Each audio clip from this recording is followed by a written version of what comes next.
We've all been there, right? You think you have someone figured out, or a situation seems totally clear, and then bam. Turns out you were way off. It happens to everyone. It's like that trust in your own judgment takes a hit. And then you start second-guessing yourself about, well, pretty much everything. Yeah, exactly. So how do we even begin to rebuild that trust? It can feel so shaky after you've had one of those experiences. Well, that's what we're going to dive into today. I think you'll find some really useful insights in the stuff we're looking at. Okay, so we're looking at Daniel Boyd's work today, specifically an article called Putting Your Thoughts on Trial, Regaining Trust in Yourself and Your Judgment. Yep, it's from the I4L Information for Life podcast. You know, Boyd actually starts off by talking about this analogy of a courtroom. Okay, courtroom. Yeah. He says our minds are like a courtroom. And all those thoughts we have, they're like the witnesses that show up. Oh, I like that. So we have to kind of cross-examine them to see if their testimony holds up. Exactly. We got to see if they're telling the truth. Because, you know, it's so easy to get caught up in the heat of the moment. Totally. You feel betrayed, you feel hurt or angry, and suddenly all these thoughts come flooding in. And those thoughts, they often feel like the absolute truth, right? Oh, they feel so real and so true. But Boyd says that's where we go wrong. Because those initial thoughts, often driven by emotion, they might not be facts. Okay, so how do we separate those emotionally charged thoughts from the actual truth of the situation? Boyd talks about the thought like, I failed because I misjudged this whole situation. You know, it's a common one, right? Oh, yeah. I think everyone's probably felt that at some point. You get that sinking feeling like you just totally messed up. Right. And that's where he suggests we start using something called Socratic questioning. Socratic questioning, okay. I've heard that term before, but to be honest, I'm not totally sure what it means in this context. So basically, it's about asking yourself a bunch of questions to kind of poke holes in those really big, absolute statements. Oh, okay. So it's about challenging those thoughts that feel so true, but might not be the whole picture. Yeah, exactly. Like with that I failed thought. You might start by asking yourself, what evidence do I actually have that I completely failed? Okay, so you're forcing yourself to get specific and look at the facts, not just the feeling of failure. Exactly. And then you keep going. You ask yourself, am I considering other possible explanations here besides my initial interpretation? Right, because there are always other perspectives, other factors at play that we might not be seeing. And then he suggests asking, okay, am I actually being objective here, or is this all just hindsight bias? Oh, that's a good one. It's so easy to look back and say, oh, I should have known better. But in the moment, things might have looked totally different. Right. Like if I had all the information back then that I have now, well, yeah, then I'd have made different choices. Exactly. So Socratic questioning is one tool Boyd suggests. What else does he talk about? Oh, he's got more.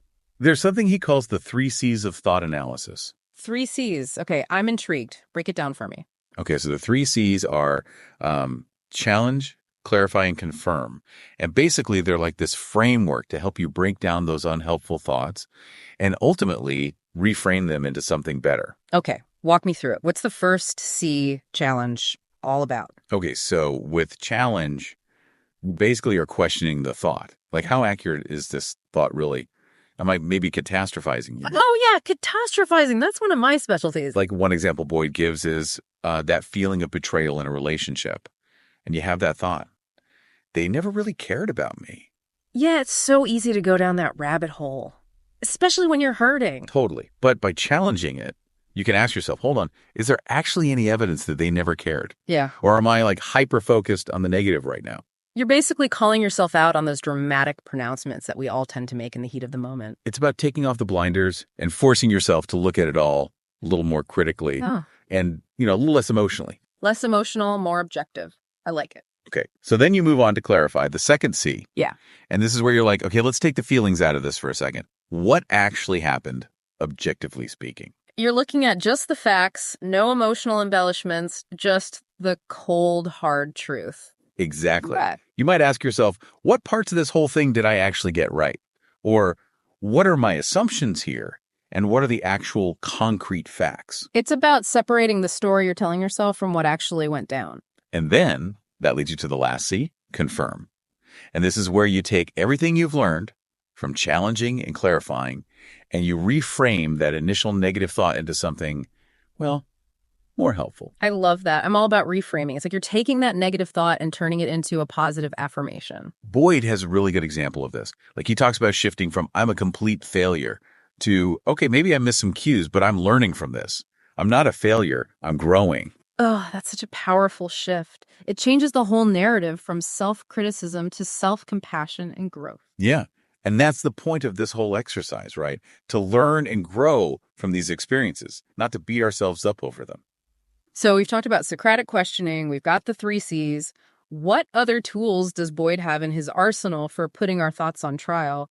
Because I'm definitely feeling like my thoughts need a good trial right now. Well, he suggests a journaling exercise, and it's kind of fun. He calls it the prosecution and the defense. Okay, prosecution and defense, huh? Now this sounds really interesting. Tell me more. It's about playing both sides of a thought that's been bugging you. Like, let's say it's that thought about, misreading someone's intentions. The classic, I was so wrong about them thought. Yeah, I know that one well. So you divide your journal page in half. One side is for the prosecution and one side is for the defense. So on the prosecution side, you list out all the evidence for why you can't trust yourself, all the ways you think you screwed up. Yeah, you just let that inner critic have it say. You get it all out on paper. Like, I was so oblivious. And then you switch roles and become the defense attorney. Exactly. So on the defense side, you're like, hold on a minute, Your Honor. Let's look at this from another angle. Yeah, but you challenge those arguments. Oh, I love that.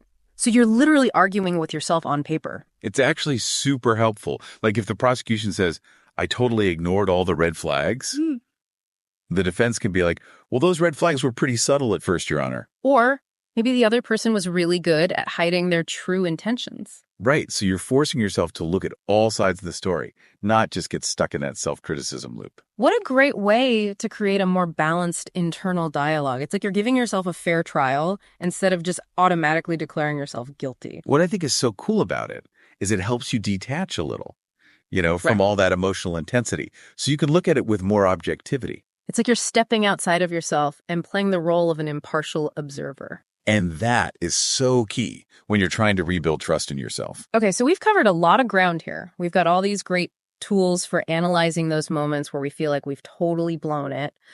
But how do we actually start to rebuild that trust? Well, that's what we'll get into next. Boyd has some really great advice on that front, too. Yeah.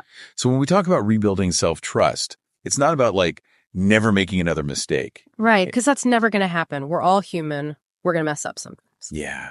It's about building that resilience. It's about knowing that even when you do make a mistake, you can handle it. Yeah, that makes sense. It's like that feeling of, okay, I messed up, but I'm not going to let this completely derail me. Exactly. Boyd really emphasizes that those moments where we feel like we failed or, we were totally wrong about something, they're not proof that we're incapable. Oh, I love that reframing because it's so easy to fall into that trap of thinking, oh, I messed up, therefore I'm a failure. It's a super common pattern. But Boyd suggests we shift our focus. It's not about the mistake itself so much as what we can learn from it.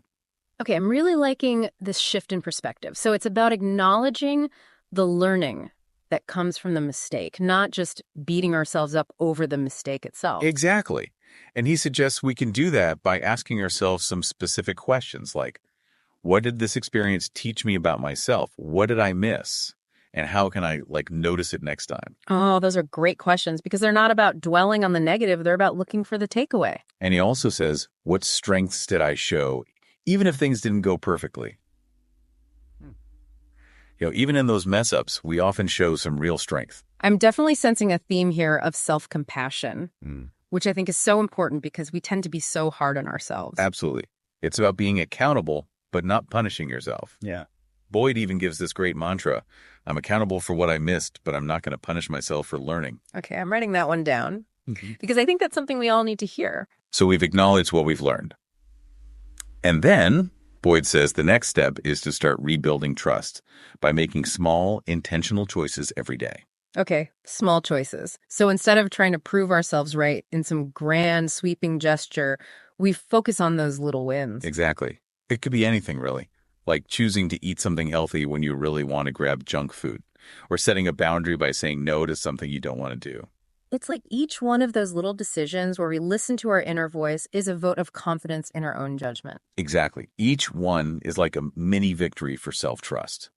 And it's about like remembering that we have the capacity to learn and grow from everything. So even the tough stuff, even the times when we feel like we really messed up. Yeah, especially those times. Like Boyd says, self-trust isn't about being perfect. It's about being resilient. So the fourth step is trusting ourselves to adapt and grow no matter what life throws at us. That's it. It's about having faith in our ability to handle those challenges, to learn from our mistakes and come out stronger on the other side. You know what's so inspiring about this whole approach is that it really takes the pressure off. It's not about getting it right all the time. It's about trusting in our ability to learn and grow. And that's what it's all about, right? Boyd actually shares a personal story about a time when he had to work through this process himself. Oh, I always love hearing personal stories. Because it's one thing to understand these concepts in theory, but it's another to see how they play out in real life. So Boyd talks about this time when he thought he had a situation totally figured out. He felt a strong connection. He was confident in his assessment, but it turned out he had it completely wrong. I think we've all been there. That moment when you realize you were totally blindsided, it can really shake your confidence. He was so hard on himself at first. Like, how could I have been so wrong? Yeah. But as he processed it, he realized there were actually times when his intuition tried to warn him, like little whispers that something wasn't right, but he ignored them. Oh, it's like when you want to believe something so badly that you ignore all the signs that are telling you otherwise. Yeah, that's exactly what he realized. He was so focused on wanting this thing to be true that he didn't listen to his gut.